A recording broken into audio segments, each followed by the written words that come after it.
當我哋講生產力，你會諗起啲乜嘢？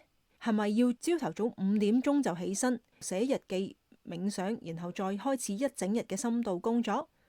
好似好辛苦咁樣喎。但係最搞笑嘅係，我哋做到咁辛苦，但係仍然都會覺得自己唔夠努力。咁點解提升效率會變成咗折磨自己呢？ Ali Abdaal 話：如果提升生產力，但係唔開心，根本就唔可以持之以恆。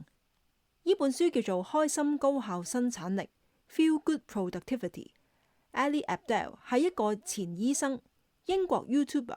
佢讀醫嗰陣已經好高效，但係佢發現當生產力變成咗一種壓力，反而會令到人生變得乏味又好空虛啊！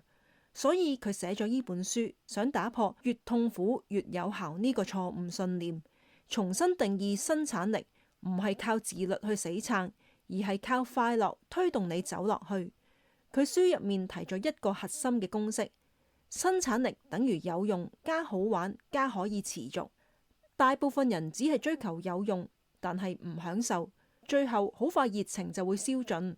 Ali 話：如果你做嘅嘢唔開心唔 enjoy，就算你好有自律，都只係短期爆發，唔可以長期穩定。書入面佢分享咗3個大原則，而家簡單咁講俾你哋聽下。一、先管理精力。想提高生產力，可以淨係靠意志力噶。最有效嘅人係會優先照顧自己嘅精力，即係瞓覺、運動同埋快樂感。佢話我哋唔係機器啊，冇電就冇 productivity 噶啦。舉個例，你寧願打8個鐘頭嘅機械式工作，定係精神飽滿、集中精神咁做3個鐘頭重要事？佢主張嘅係重質不重量。二、先令件事變得好開心先。第二個關鍵係要令件事變得好玩，效率自然就會提升。例如佢會將沉悶嘅任務變成遊戲，或者播住音樂咁做，甚至設立完成就獎勵自己嘅小儀式。唔係要逃避責任，而係用正面情緒去面對任務，唔靠壓力去死撐。三、由喜悅出發，而唔係罪疚感。好多人拖延係因為太自責啦，一諗到要做嘅嘢就覺得我都做得唔夠好，唉，拖咗咁耐都仲未做，結果越內疚就越拖延。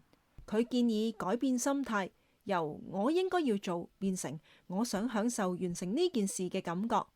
呢種轉念可以減少拖延症，令生產力變成一種享受。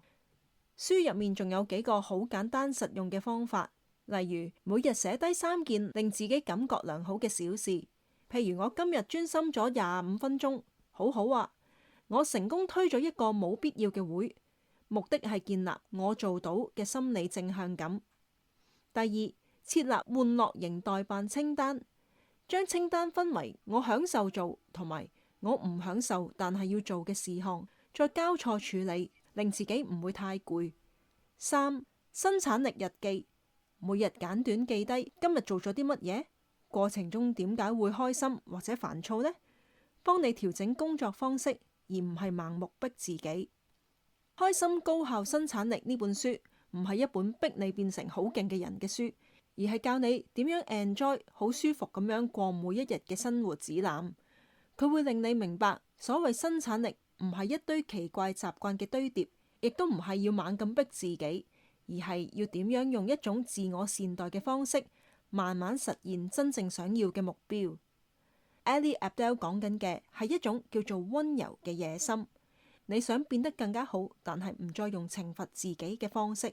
而當你開始感覺良好，人生呢就會有好多嘢變得更加順㗎喇。